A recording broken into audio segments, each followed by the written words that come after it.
Hello everyone, we are joined by head coach Matt Painter, Lance Jones, and Braden Smith. We will start with some opening comments from coach. I thought, the start of the second half was key for us. Getting some transition baskets, getting some steals. Thought we had some active hands at that time, and I think that kind of set the tone for us in the second half. The other difference I thought was their inability to make threes in the second half. They stretched us out a little bit. They were 6 for 19 from three in the first half, and then they were 0 for 13 from three in the second, and that really obviously helped us. I thought our guys did a good job of defending, making it difficult. Everybody always is going to try to pull Zach out and shoot those shots, and he's done a much better job of getting out there. But at some point, whether it's Nimhard or Hickman, those guys did a good job guarding him. You got to try to keep him out of the paint. But with that being said, you get exposed a little bit and you can give up some threes. So we had a lot of different kind of strategies at times on ball screen defense, and we really wanted to go on their personnel, but we didn't want to overdo it. But the way they started the game and those big guys knocking down those shots, it looked like it was going to be a long night for us. But our guys settled into the game, and like I said, I thought we got a little bit of momentum starting that second half, and then not letting them get threes or just getting lucky that they missed, however you want to look at it. Was really key in the game, and I thought these two guys did a good job on both ends of helping us. And then Miles Colvin makes two big shots there at the end to kind of close it out. So he doesn't realize they're big shots, but they were. So Thanks, coach. We'll open it up for questions for the players. I'll start with Lance, in the second half there, Zach and Braden both went to the bench, and you and Trey, you guys kind of 1 minute with them on the bench. How were you guys able to do that? Just by staying aggressive. Everybody's capable of having a good half, or it's next man up. Could be anybody's night. With those two out, we just wanted to stay aggressive. yeah. This is for both Lance and Braden. It looked like you guys both really tried to assert yourself with how you were aggressive in guarding Nimhard and the other guards. In particular, as the game wore on, Lance in particular, you really faced hard close up. Was that something that just emerged over the course of the game, or was that something that you guys both focused on, given Nimhard's ability to run the offense? Me personally, I feel like to start off, I kind of was letting him get to his spots, to his pull-ups. He's getting downhill a little bit, and I wanted to, lock in and be more physical with him in the second half, and try to, get into the ball a little bit more. That kind of disrupted him, coming on ball screens with the big help, and just trying to be aggressive. Coach, you guys shot 46% from the field, but what kind of sparked the comeback? It was a 9-0 run in the second half. I thought just getting stops. You can't have a run if they keep scoring. And we traded baskets for the one stretch, and I thought that the 9-0 run there was able to get some stops, get some misses, and be able to push it and get some easy ones. I thought our bench was great. When we subbed right there and got Zach a blow for about 4 or 5 minutes, that was huge. Drake Hoffman had a couple field goals in there. Lance got to the rim on a couple plays, and I think that was key for us. I think Braden, I don't know if Braden was in that stretch or not, but he had to get a break at some point. Zach had to get a break at some point. And I thought our guys, really played well. Right up here in front. For Braden and Lance, how much did that first 4 minutes of the second half kind of change the pace of the game? Yeah, I think just our intensity defensively helped us, and obviously when we're all there rebounding and getting them going, playing in transition, that's super helpful. Kind of get those easy baskets. Like I kicked it up to Lance a couple times and he got to the rim and was able to make those layups. So really just being able to rebound and get those layups. We'll go in the back. Coach Painter, yesterday, Robert Blum from KIT4, we were talking yesterday about the field and just how strong this is, and how we might see a lot of these same teams from the 8 here in March. Can you just talk about the atmosphere and the game itself? And to me, I looked at that side of the court and it felt like a March game. Yeah, no question. And sometimes you'll see in some of those early games, you'll have open seats, right? If you guys go to the NCAA tournament, you go, somewhere where your fans can't get there as much, or the other games. And do they stay, or does that city like come? And so like you'll have like sections that are just, you know, jam-packed, then you have other sections where it's not, because they'll come in at halftime and they're always gonna root against you if you're the higher seed. It's a lovely feeling. But, you know, to be able to come here and see like, you know, Gonzaga and their fans and our fans, and they travel, and it's pretty cool. You know, it's pretty cool, but there's no doubt it had an NCAA type tournament atmosphere.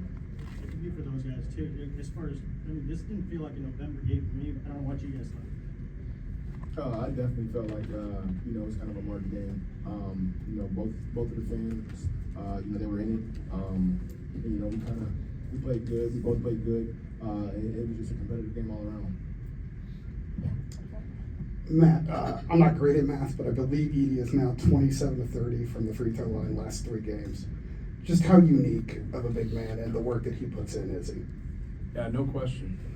You know, to be able to go to somebody, and the attention that he gets, and then when he does get fouled, to be able to make your free throws, you know, it's a confidence booster. You know, we've had it the other way with him a couple years ago, where, you know, we think he has an advantage, but if he gets fouled, is that an advantage for us? Especially if he's not shooting in there in the bonus. And so, as a coach, sometimes you can overthink certain things, especially coming down to, you know, crunch time. But no, he's worked really hard. You know, he's worked really hard on his free throws. He's worked really hard on his game. So obviously, it's fun to coach.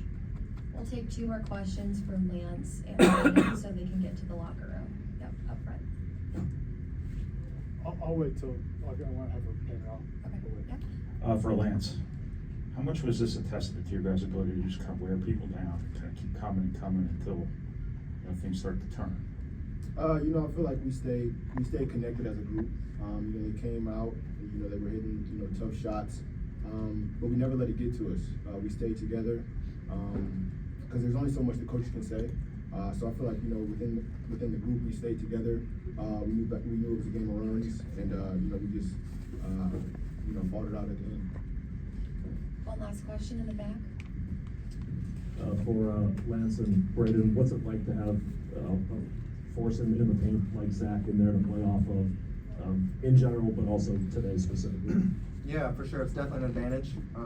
Took me a while last year to kind of figure out how to play with him, because I'm used to 6'2", 6'3" guys. So it took me a long time. Paint was on me for that for a very, very long time.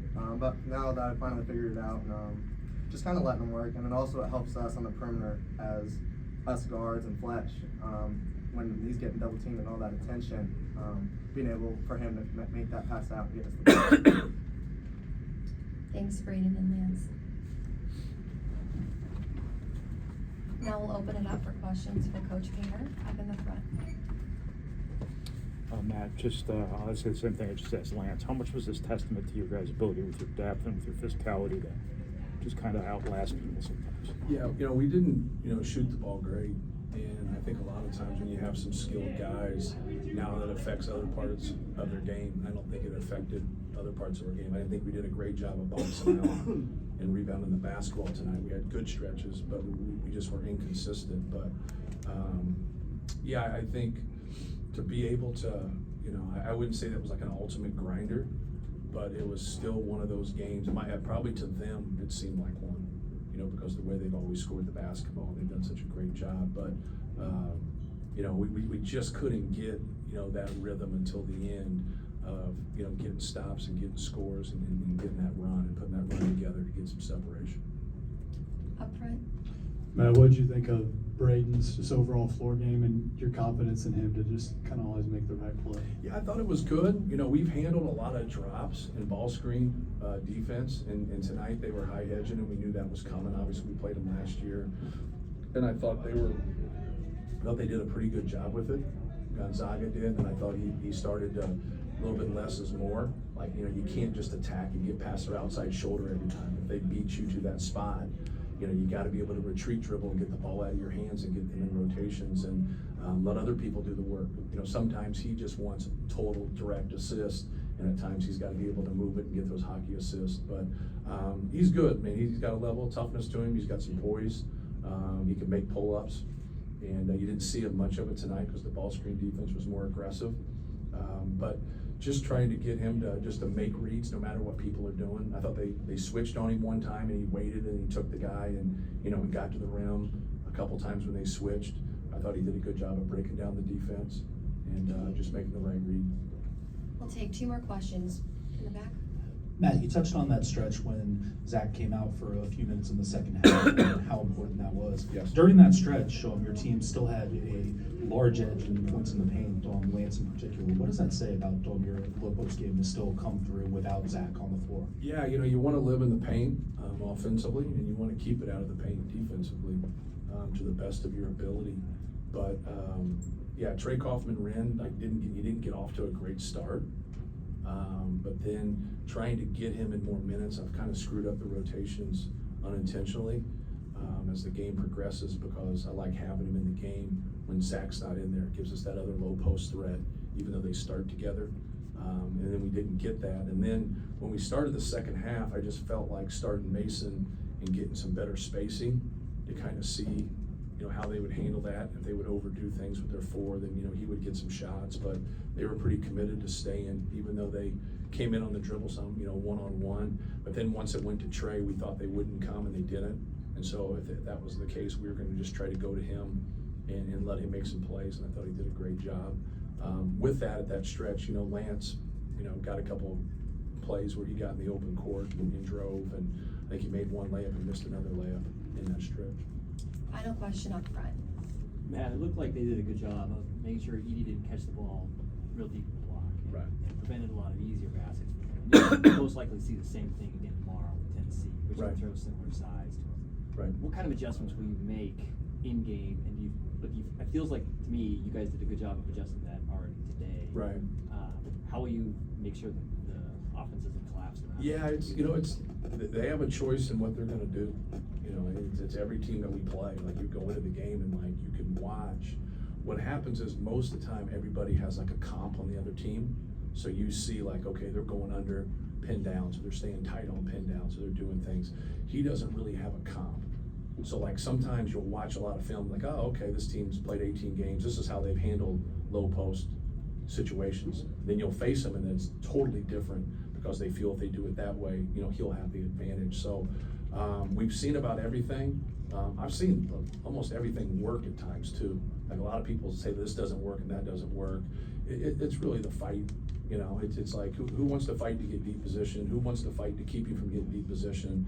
You know, who wants to be active? Who wants to have an understanding of who they're guarding and weak side help? You know, we've had games where we've had struggles. Like, this isn't something where we just have success every time. But he's smart and he figures things out, and he's tough. These guys up here are unselfish, and that's what makes it cool. Because if he's not going to have a big scoring night, then he's a passer, and he's fine with that. You know, as long as he has a big rebound night and then handles his business on the defensive end. But yeah, there's no doubt there's always a little bit of a chess match in terms of what people do and how they do it. The only thing we ask for is just like, however you're going to call it, just call it the same way for him too. Like, we can't have 2 separate rules here. That'll do it. Thanks, Coach. All right, thank you. Thanks, Matt.